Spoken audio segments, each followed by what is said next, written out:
Kunal, I hate this. Yeah, I hate this. I hate this. What, the new Pirellis? No, that Hamilton hates. 3 weeks of no Formula One action. Now that I hate, yeah. I know. 1 week I can sustain, 2 weeks I can stretch, but the third week, no, it gets to me. Wait for it, Rishi, because after Hungary, we're going to have a 5-week gap. 5 week. The August shutdown is here, Oh God. which means we are pretty much midway through the championship. Oh yes, we are midway through the championship, and it's a championship of roller coasters. Except Sebastian stays ahead, and the position 2 and 3 keep changing every single time. So yesterday, I think a good race for Vettel because annoyingly he does things perfectly every single time. And yesterday again, he won the race pretty fair and square and fought hard. Yes, he won in a very Schumacher way, as we always call Mr. Baby Schumi. Yes, that's absolutely correct. Now, he was given a run for his money, as he himself said, by the Lotus team. And I think somewhere Lotus is screwed up again. Really? Like, I don't think they think like that. They've got 2 cars on the podium, and that too, one of them is Roman Grosjean. And not crashed on for a change. So, here's what I think. In the last 10 laps that Kimi had, they still released him a little late. Of course, he was at a distance away from Grosjean. But I think he needed like 3 more laps. He probably needed that, or we needed a shorter safety car period when we had the Marussia rolling backwards without a driver. We'll come to that later in the show. But the safety car period could have probably been shorter. They waited for Mark Webber to catch up and unlap himself, which worked in Webber's favor, but surely not in the favor of Raikkonen. I also think it worked in Vettel's favor and it was kind of planned because, I mean, look at that. Weber just took too long to get behind on the same lap. I mean, it was, and it's not fair because, he's been lapped and suddenly gets an advantage of 1 full lap. It's not correct. It's not. But well, applaud. 30th victory in Formula One, Woo. third victory of the season, 4th victory of the season. Doesn't matter, he's leading the championship still. But still, it is not a very comfortable lead like we were discussing pre-show. Correct. Because if you have a couple of bad races or a couple of DNFs, you suddenly start to look vulnerable. The others start to look good. Lotus, that was not looking good in Canada and Silverstone, is suddenly starting to look really, really nice now. Exactly.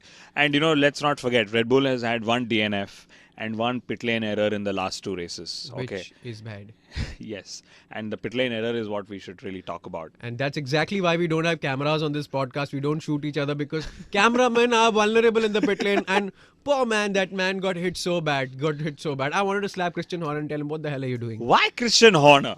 I mean, because it doesn't happen to Vettel, yeah. Yeah. On one hand, we love the lightning fast pit stops. And I was reading a friend's tweet and he said, is it just me or do the Red Bulls just not stop during a pit stop? Okay. And he's a big Formula One fan. Okay.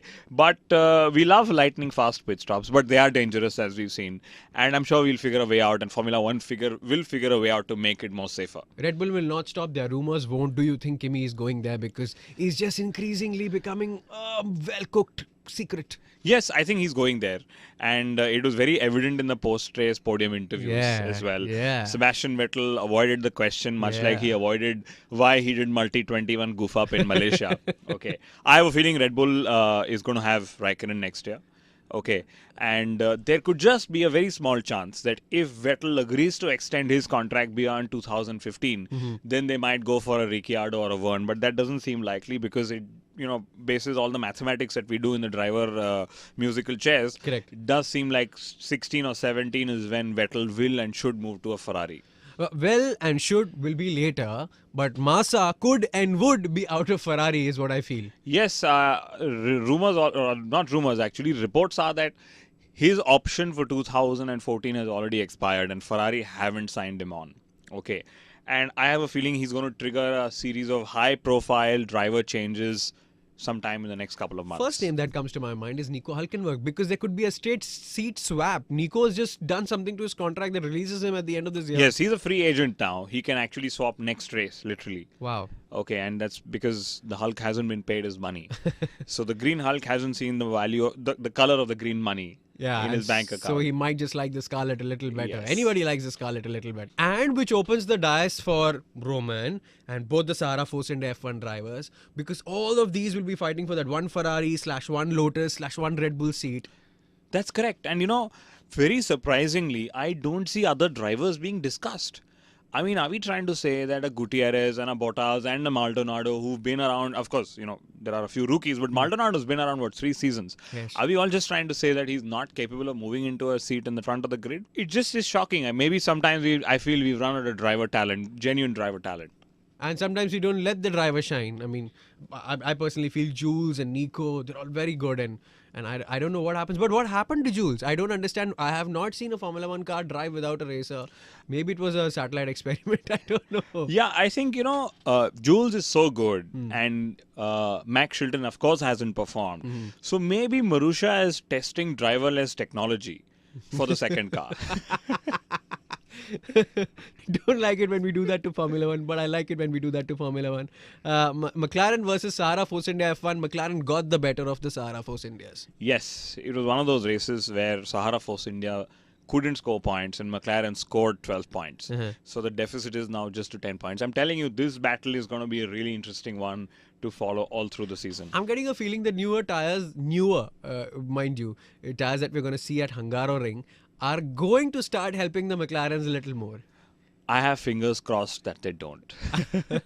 New belts in the tires, old Formula 1 to talk about. Pit lane may have cameras, may not have cameras. Formula 1 always have the inside line. That's Kunal Shah and Rishi Kapoor get together to get you every week the dope of Formula 1 that we understand and you enjoy. It is entertainment with a little bit of vroom vroom. That's how we like to keep it.